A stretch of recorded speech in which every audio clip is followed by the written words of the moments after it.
आखिरकार middle east Asia में America, Israel और ईरान के बीच में सबसे बड़े युद्ध की शुरुआत हो गई। लेकिन इस बड़े युद्ध में जैसे ही ईरान ने मिसाइलों से पलटवार किया, भारत के लिए उतनी ही बड़ी मुश्किल खड़ी हो गई और भारत अपने नुकसान को बचाने के लिए एक्शन मोड में आ चुका है। क्योंकि अगर भारत ने कुछ नहीं किया तो युद्ध भले ही मिडल ईस्ट एशिया में हो, लेकिन इसका सीधा नुकसान भारत तक पहुंचेगा। तो चलिए इस पूरे महत्वपूर्ण खबर को डिटेल में बताते हैं। जैसा कि ईरान पहले ही चेतावनी दे चुका था कि अगर उस पर अटैक हुआ तो फिर पूरा क्षेत्र युद्ध की आग में जलेगा, और ईरान ने ठीक वैसा ही किया। क्योंकि जैसे ही अमेरिका और इजराइल ने ईरान पर अटैक किया, उसके बाद ईरान ने भी पलटवार करते हुए उन सभी मुस्लिम देशों को निशाना बनाया जहां पर भी अमेरिकी सैन्य अड्डा मौजूद है। बहरीन, जॉर्डन, कतर, कुवैत, संयुक्त अरब अमीरात कोई भी नहीं बचा।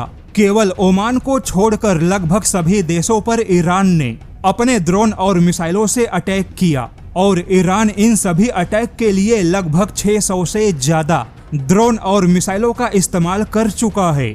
यानी कि यह युद्ध केवल एक दिशा में नहीं बल्कि किसी बौछार की तरह चारों दिशा में फैल चुका है, जिस वजह से अचानक से एशिया के लगभग 35% एयर स्पेस बंद हो गए और बाकी देश भी अपने हवाई क्षेत्र को बंद करने में जुट गए। लेकिन बात केवल एयर स्पेस की नहीं है, बल्कि पूरा का पूरा समुद्री मार्ग ही इस समय खतरे में पड़ चुका है। और इसी वजह से भारत की चिंता कुछ ज्यादा है। युद्ध भले ही ईरान, अमेरिका और इजराइल के बीच हो रहा है, लेकिन भारत का पूरा ट्रांसपोर्ट प्रभावित हो गया।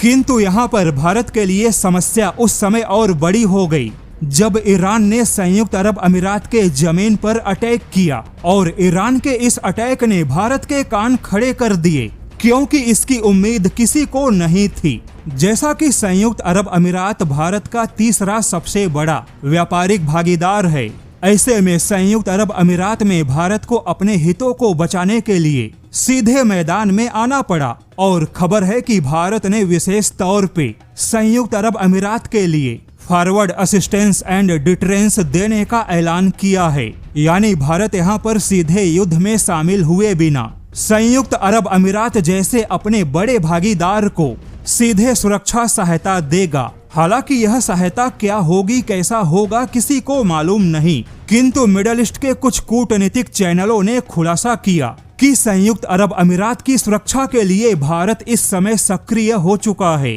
क्योंकि संयुक्त अरब अमीरात में भारत का बहुत बड़ा हित छुपा है। भारत का व्यापारिक मार्ग हो या भारत के तेल के जहाज हो, उनकी सुरक्षा के लिए भारत एक्शन मोड में आ चुका है। क्योंकि भारत ने कोई एक्शन नहीं लिया, अपने जहाजों को सुरक्षित नहीं निकाला, तो लगभग इस समय समुद्र के सभी व्यापारिक मार्ग बाधित हैं। न ही कोई सामान निर्यात होगा, जिससे कि भारत में तेल की कीमतें अचानक से आसमान छू सकती हैं। यानी कि यह पूरा युद्ध सीधे भारत के लिए भी एक बड़ी चुनौती है, और इन तमाम चुनौतियों के बीच संयुक्त अरब अमीरात को बचाना यह भारत की बड़ी प्राथमिकता है। क्योंकि फिलहाल ऐसा कोई रास्ता नहीं बचा जहां ईरान के मिसाइल और ड्रोन का अटैक ना हो। वहीं सऊदी अरब जैसे तमाम देशों ने सुरक्षा की वजह से अपने तेल के जहाजों पे रोक लगा दी। यानी यह मानकर चलिए कि आने वाले हफ्तों में संकट बहुत ही ज्यादा गंभीर होगा।